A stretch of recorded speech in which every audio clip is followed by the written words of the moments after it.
Уважаемые депутаты, уважаемый председатель, уважаемый президент, гости. Сегодняшняя сессия была названа ведущим, председательствующим исторической. Возможно, это и так. Я думаю, что можно вспомнить нам старую такую добрую чувашскую пословицу «Баскаган бака сыкнет», спешащий угодил кровь.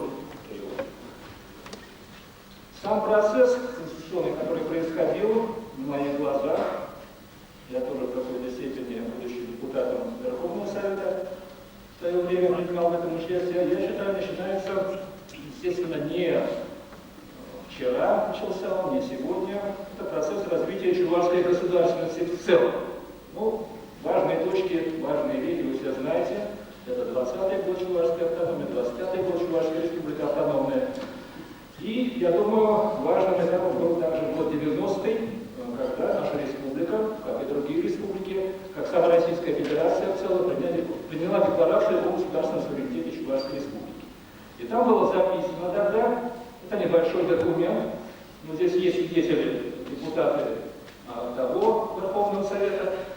Этот небольшой документ из 15 статей мы обсуждали долго, и действительно публично, и с прессой там, и так далее, 2-3 дня здесь, всякие согласительные комиссии от Совета Министров, тогда, от Верховного Совета, уважаемые авторитетные люди, тогда депутаты СССР, Айдак Аркадий Павлович и другие.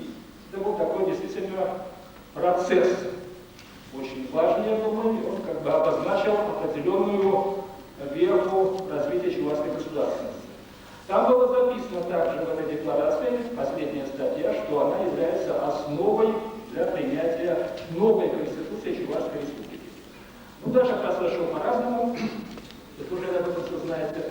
Тем не менее, определенные изменения в действующую Конституцию вносились. Касались они больше, конечно, механизма реализации власти, введения института президентства, новой структуры Госсовета, их взаимоотношения там, и так далее. В меньшей степени касались статуса республики. Николай Васильевич Федоров, сегодня наш президент, высказал очень интересную мысль, которую я поддерживаю. Это о том, что существует такая коллизия права, называемая. То есть есть закон, есть конституционный закон или конституция, и есть еще международное право. Когда мы говорим о Конституции Чувашской Республики, мы, естественно, должны иметь в виду, что чувашский народ это не только субъект истории, ну, как народ, естественно, является субъектом истории, но это и субъект международного права в определенной степени. Сама Чувашская Республика, чувашская государственность, если хотите, она производна от того, что есть чувашский народ. Не было бы его, не было никакой Чувашской Республики. Не было бы проблемы, как говорил известный классик, нет народа, нет проблемы, есть народ, есть проблема. А проблема очень важная, она стоит перед вами сейчас. Проблема очень важная. Я думаю, что здесь, в данном случае, в этой правовой коллизии, международное право приоритетно. Оно, прежде всего, говорит, что основной базовый принцип в данном случае для Конституции нашей, как и для Конституции любой другой национальной республики, это принцип равноправия и самоопределения народа. Право его на самоопределение. Мне кажется, что проект, который представлен,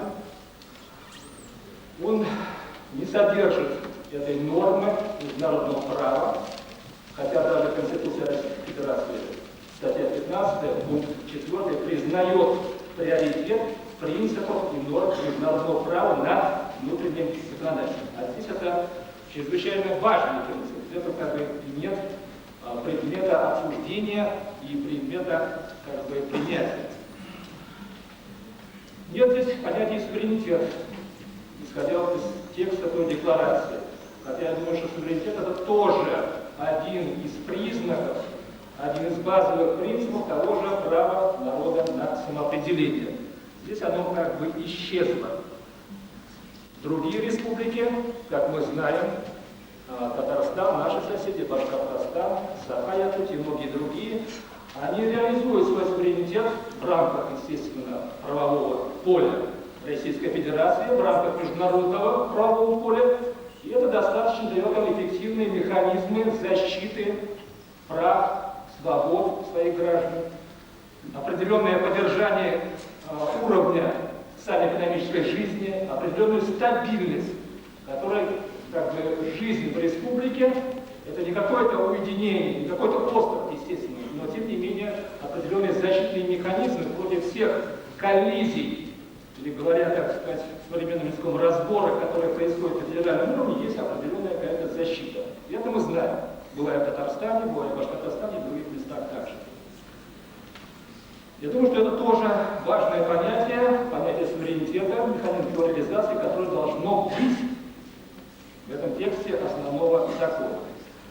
Конституции других республик, которые мы изучали, они все же приняты были 3-4 года тому назад, и они дают определенные гарантии народам этих республик, гражданам этих республик, которые позволяют им иметь такие действительно защитные механизмы.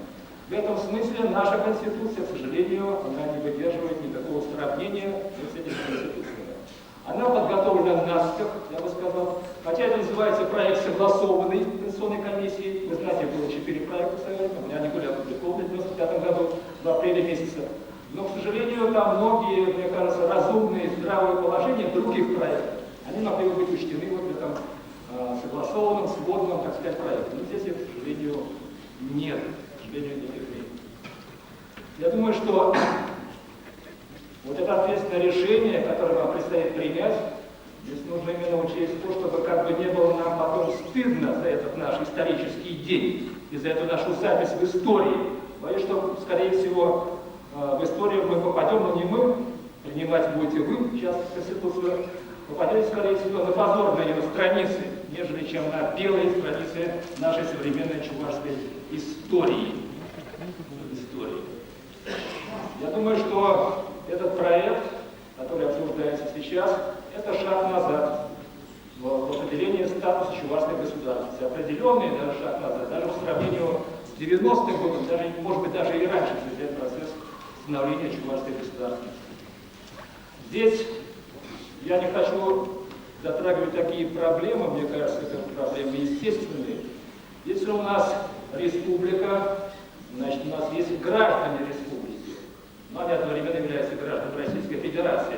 Они выбирают президента, эти граждане.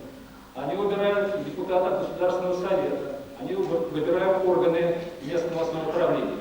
Нигде, ни в одной статье этого закона здесь нет слова о гражданах вообще Чувашской Республики. Это, я думаю, что ненормально. Значит, самого государства, самой республики просто нет. Если нет граждан вообще, такого понятия в той или иной форме здесь оно совершенно не введено и не указано нигде.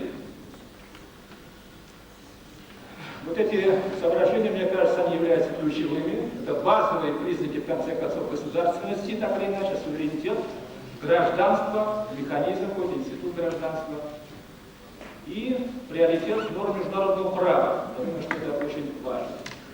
Ну, закончу тоже стихами, которые имеют прямое отношение к Конституции. Стихи моего отца, они, значит, таковы. Патшалық Хамар, патшалық. Ур Конституция, Мухалгевич Кибибур, Синебула. Теп Сакун, Аплапу Засунпур, Теп Халық, Сержитет Мать Чергибур. Таваксарев. Что, что там,